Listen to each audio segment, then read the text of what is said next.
Our final speaker in this panel is distinguished sociologist and journalist Karolina Wigura, who's asking, can the current Polish-Ukrainian reconciliation be authentic if it's motivated by mutual fear of Russia?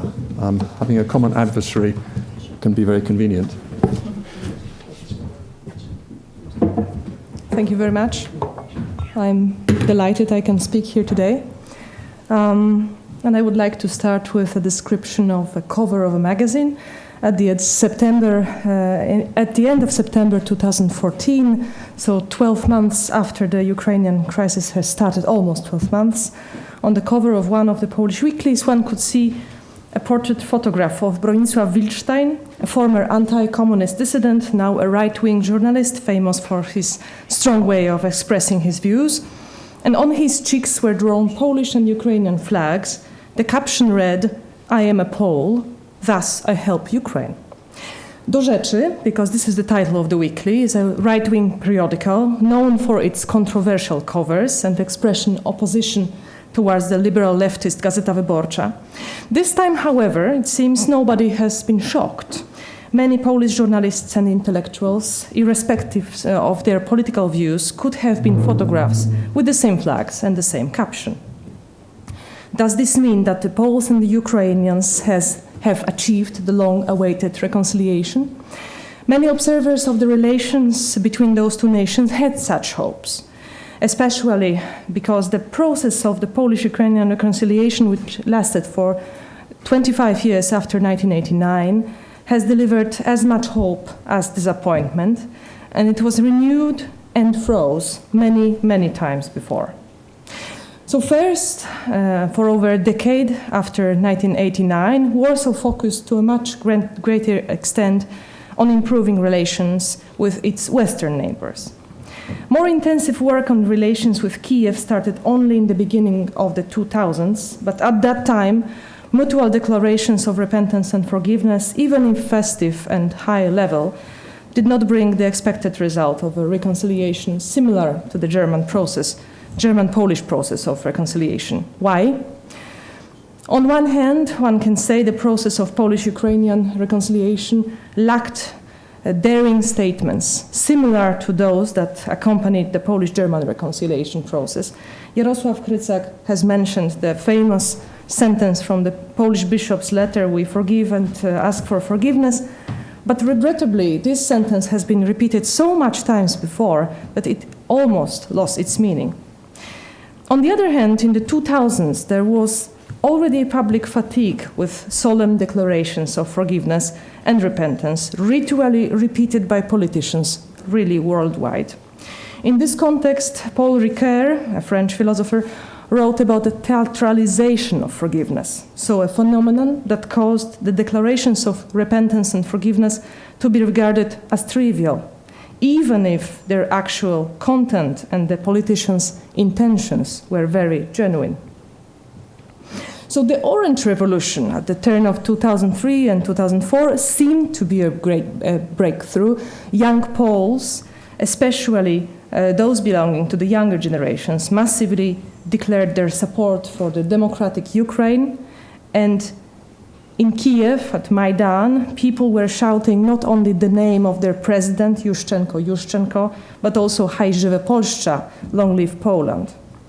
The trouble is, after these words of solidarity, the further reconciliation process froze again.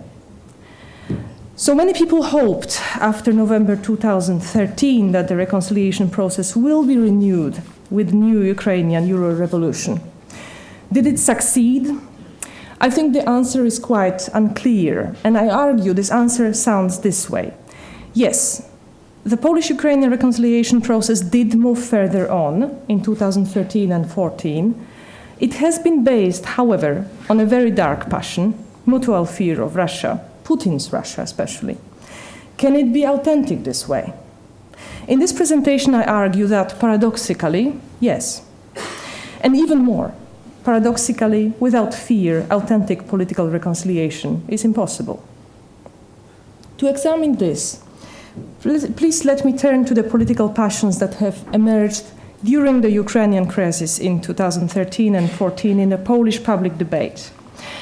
In my opinion, it is difficult to overestimate the role of passions in politics, especially nowadays, where the revolution in communication has the effect of globalization of emotions, as German sociologist Ulrich Beck once pointed out.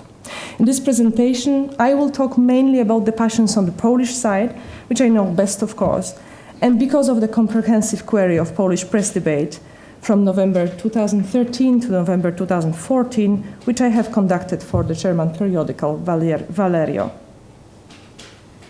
Among the passions, the strongest passions that were revealed by the Poles towards the Ukrainians in those months, two were mostly strong: feeling of brotherhood and solidarity. Both of them had positive but also negative components. Let me start with the positive ones.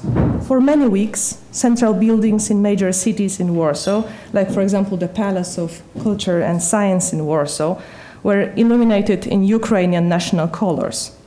When the situation in Kiev became really dramatic at the beginning of 2014, activists of the third sector sent parcels of food, medicines, and warm clothes to Kiev, and Polish hospitals have adopted dozen injured persons from Euromaidan free of charge.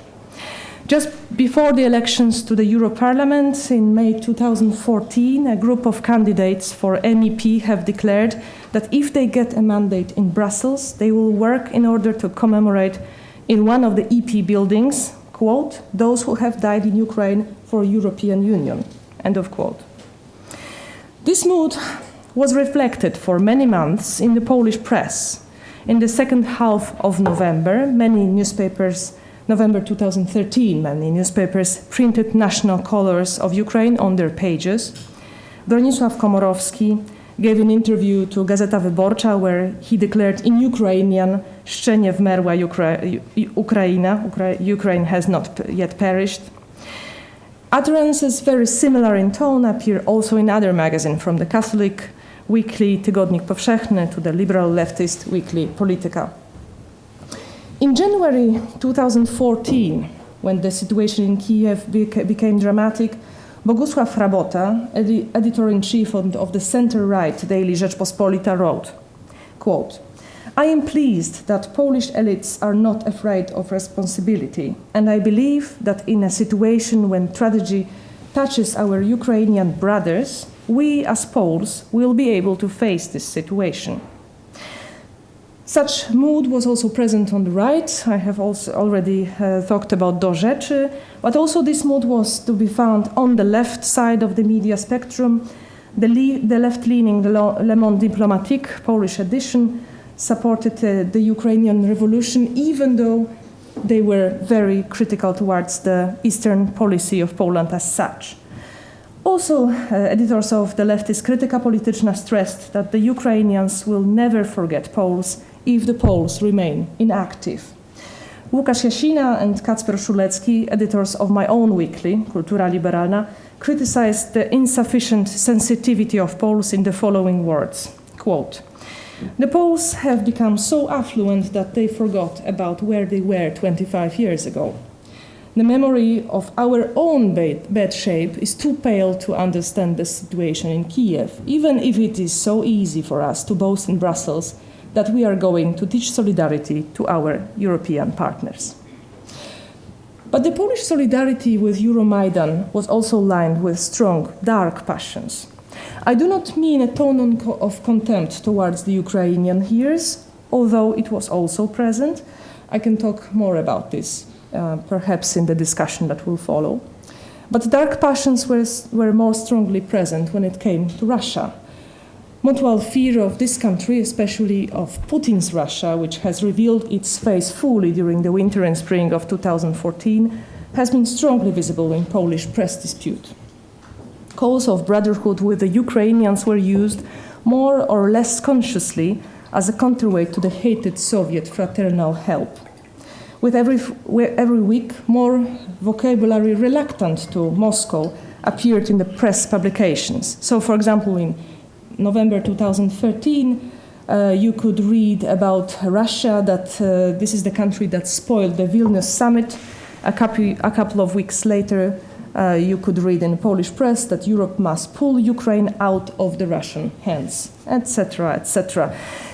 In the same time, in historical supplements to newspapers and weeklies, one could read extensive articles about dramatic history of Soviet occupation of Poland and Ukraine. In his opus magnum, History, Memory, Forgetting, the French philosopher Paul Ricoeur wrote about the phenomenon of incognito forgiveness. He was referring to situations where big words like forgiveness or brotherhood are just too big to be realized.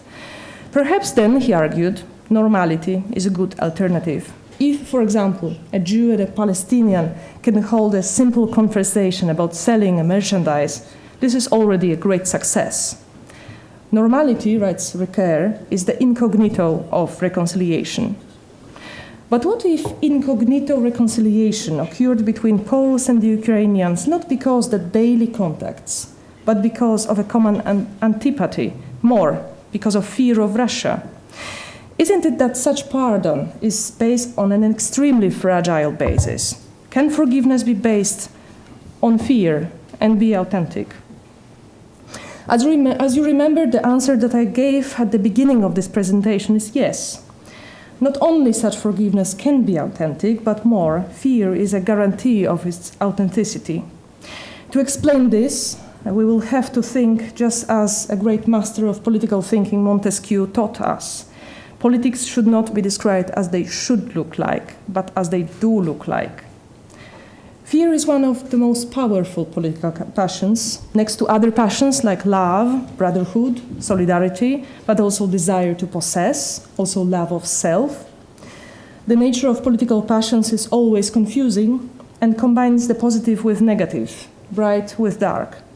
For example, Judith Szklar explains, fear and disgust can bring people to greatest atrocities. But the truth is also that neither morality nor a sense of community could exist without those two negative passions. While the liberals may not like it, human nature is constructed in such a way that negative and dark passions help developing long-term political mobilization. Fear of returning of the atrocities of the past was the passion that lay at the origin of the European project after 1945. You could say in this sense that European Union also is based on the fear of past. And thus, at the origin of the reconciliation and repentance process, which has been launched mostly around the past politics of Nazi Germany, there was also fear. Fear of the past is also something which unites Poles and Ukrainians. And today, as today's Germany brings less negative connotation due to the role of this country in European integration and Eastern policy of European Union, fear of the past in Poland and Ukraine is personified by another country, Russia, especially after the full disclosure of the nature of Putin's regime in 2014. For this reason, fear may not be an obstacle, but a guarantee of authenticity of the Polish-Ukrainian reconciliation. But note authenticity, but not necessarily longevity. For the same reason that Jarosław Hrycak had already mentioned after Jerzy Giedroyć, without Russia, any reconciliation between Poland and Ukraine may not last for long. But there is something more. There is one more condition to be fulfilled to make forgiveness authentic and to make forgiveness last long. The condition is called mutual interests. Mutual interests and forgiveness. When the word forgiveness is used, the first associations run towards the original meaning of the term, which is rooted in religious ethics. In religions like Christianity or Judaism, forgiveness is a great and highly demanding virtue. Christian theologians even say that this virtue is so difficult that it is not people, but God that forgives in our souls. This meaning is far from any concept of interests, isn't it? But in the political sphere, interests are indispensable. Forgiveness in Europe after 1945 would not have become political institution if European nations, which declared repentance and forgiveness, had not have common economic and political interests. Does this mean that political reconciliation is only another way of articulating a political game of interests? Cynical game? Not necessarily. It is surely a political game, but this does not preclude authenticity. If the politicians do care for longue durée effects of the political reconciliation, this means especially struggle for a lasting change in public awareness in both nations.